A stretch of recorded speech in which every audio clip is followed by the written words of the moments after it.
Assalamualaikum warahmatullahi wabarakatuh. Kembali lagi bersama kami Ahmad Al-Fatih Channel. Sebelum kita memulai pengajian ini, mari kita kirim Fatihah dulu buat mu'allifil kitab serta orang-orang yang telah mendahului kita, orang-orang tua kita.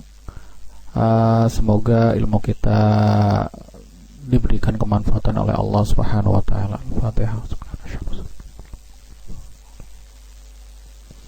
Bismillahirrahmanirrahim. Faradallahu ala hadhil ummati fi kulli yawmin wa laylatin khamsata salawatin faqat. Wa ya al-zuhru wal asru wal maghribu wal isya wa subahu. Allah telah mewajibkan kepada umat ini di setiap hari itu, baik malam, siang, malam, sebanyak 5 salat. Yang pertama salat zuhur, yang kedua salat asar, yang ketiga salat maghrib, yang keempat salat isya, yang kelima adalah salat subuh.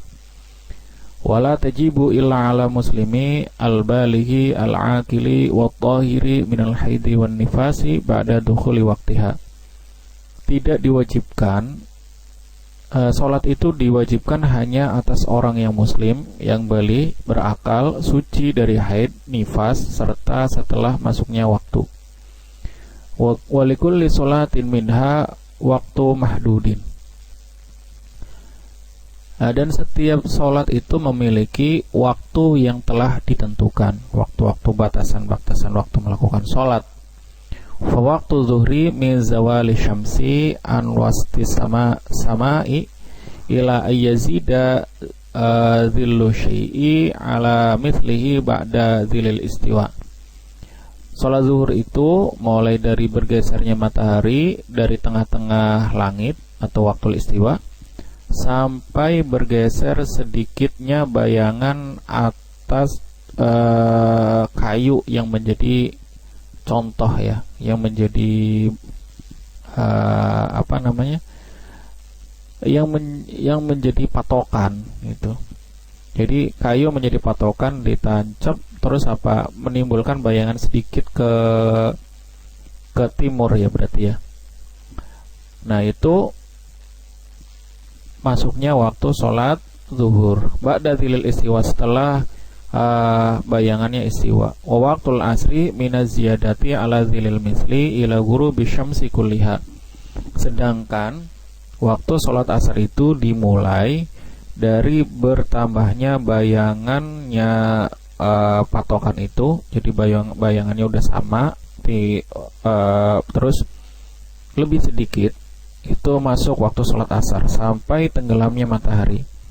Wa waqtul maghribu min tamami ghurubi syamsi hatta yaghiba asyafaqul ahmar. Sedangkan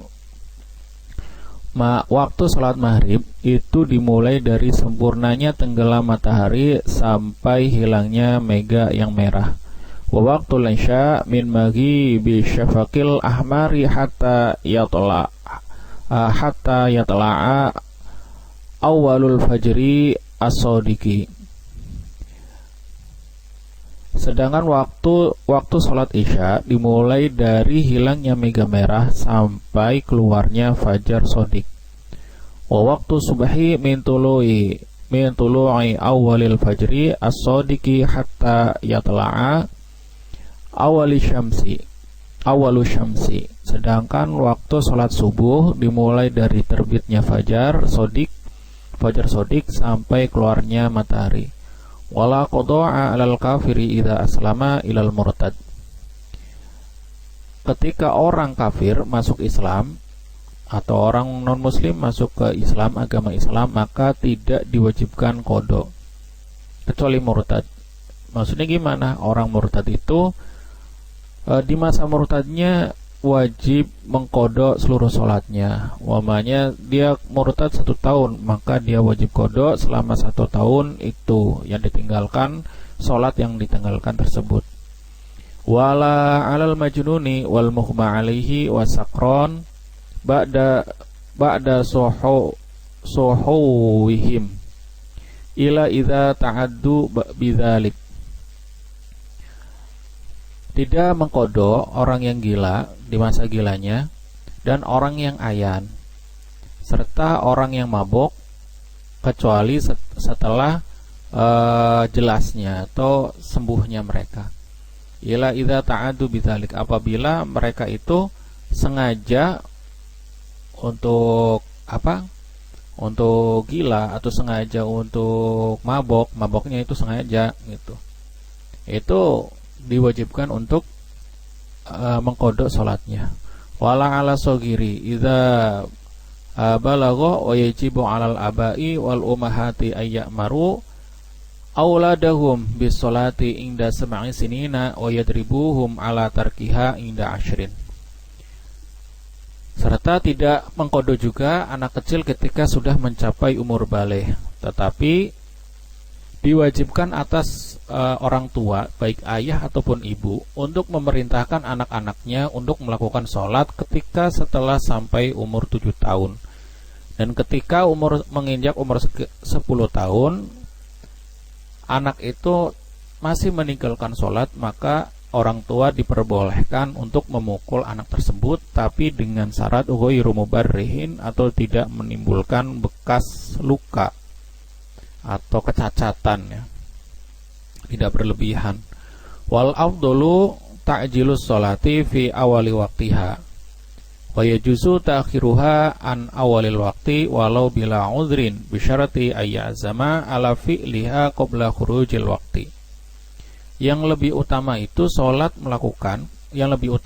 melakukan sholat di awal waktu, dan diperbolehkan mengakhirkan sholat walaupun tanpa adanya uzur, dengan syarat dia adanya keinginan untuk melakukan sholat sebelum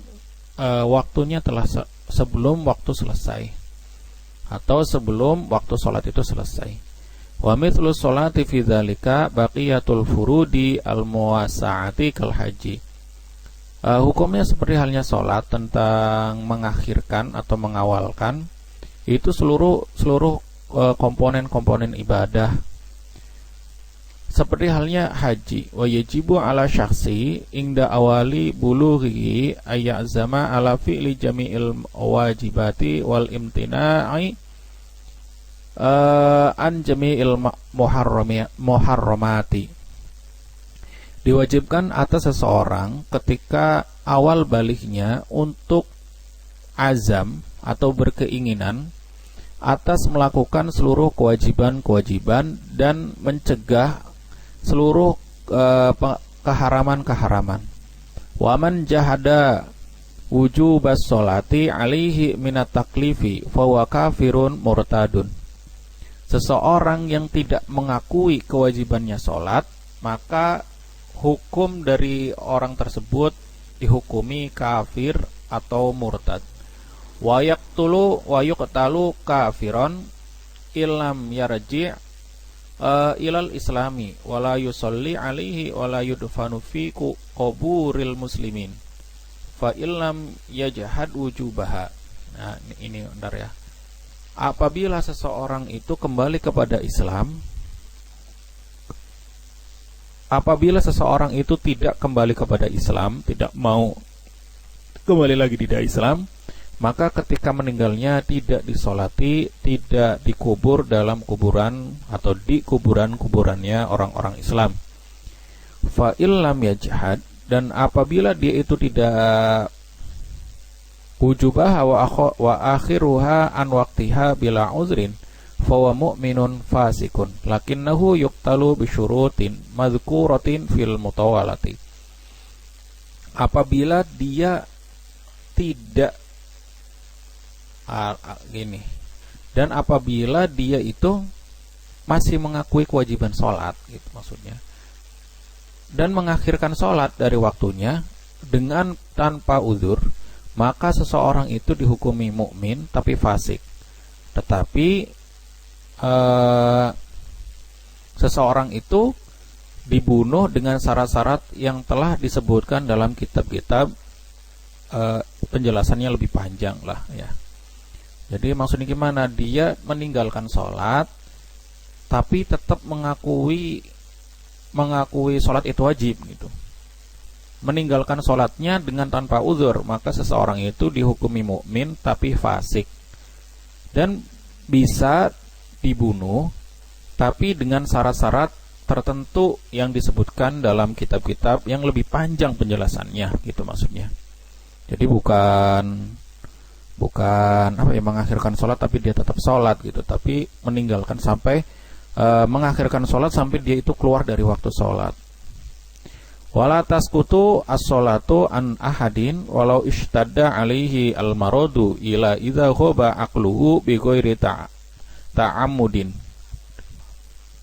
minhu wala udhru lahu fi ta'khiriha fil hadari an waqtiha walau takasarat alaihi al-ishghalu ila idza nasiya bi ghairi la'abin aw naumin qabla dukhuli waqtiha walam yatanabbahu illa ba'da fawatiha.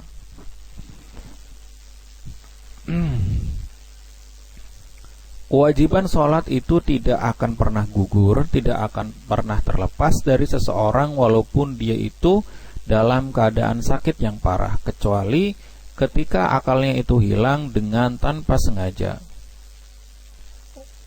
Wala udhrin lahu, dan tidak ada uzur baginya ketika dia itu meninggalkan sholat fil hadori di dalam rumah dari waktunya. Walaupun banyak atasnya itu pekerjaan-pekerjaan, kecuali ketika dia lupa dengan tanpa adanya memainkan kewajiban itu, atau dia itu tidur, sebelum tidur itu dukhuli waqtiha telah masuk waktunya, dan tidak ada yang mengingatkan kecuali setelah dia meninggalkan sholat. Nah, kalau ada yang mengingatkan gimana? Ya dia dosa gitu. Nah, kalau ada orang tahu dia belum sholat, kemudian dia meninggalkan sholatnya, dosa siapa? Ya orangnya, karena dia tahu, orang yang tahu dia belum melakukan sholat dan tidak mau menegur, yang dosa itunya. Wa idza fatat syakhson faridatan faridatun bi ghairi udhrin wajaba 'alaihi qada'uha 'alal fawri.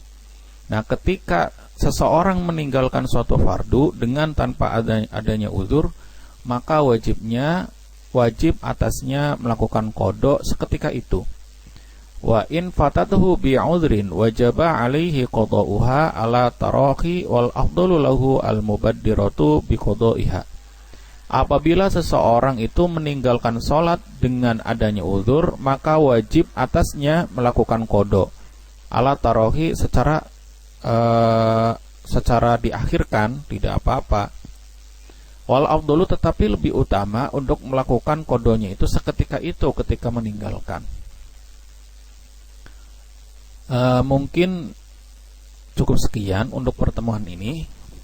Jika ingin masuk ke grup WA, silakan, ada di deskripsi.